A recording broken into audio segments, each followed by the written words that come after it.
I just attended a training where the mindset coach was helping everyone listening flip a limiting belief. And the whole time, my system's crying out, this is bullshit. Like, I was so like in opposition to everything that she was teaching. And so I've been sitting with this. I'm like, why? And it's not just that I've tried it before and it didn't really work and it took a lot of efforting and it still didn't work. And like, but I just have a different understanding now. And it's all rooted in neuroscience, what she's teaching, but the languaging around it and the magic answer, none of it lands for me because I think I know different now.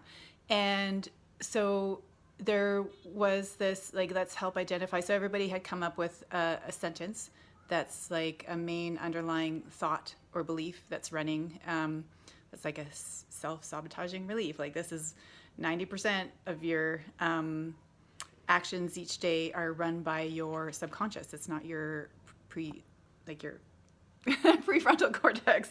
It's not your thinking brain that's doing it. It's the patterns that are running in your brain, aka nervous system.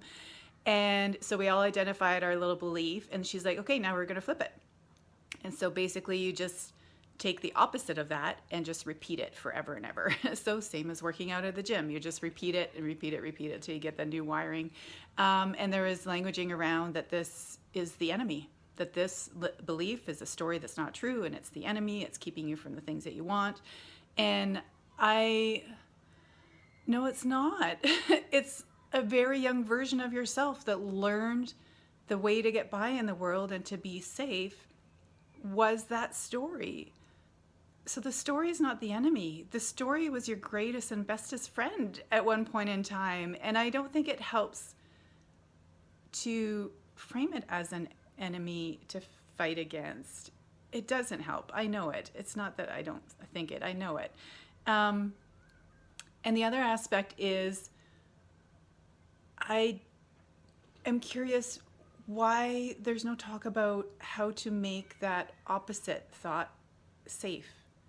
Like that, the reality of, you know, what you're trying to create or what you're trying to step into or what you're trying to move into, your system won't let you until or unless that other version becomes more safe than the current thing that's running. If the current thing that's running is the safest thing, and your system doesn't have that sense of resilience and okayness to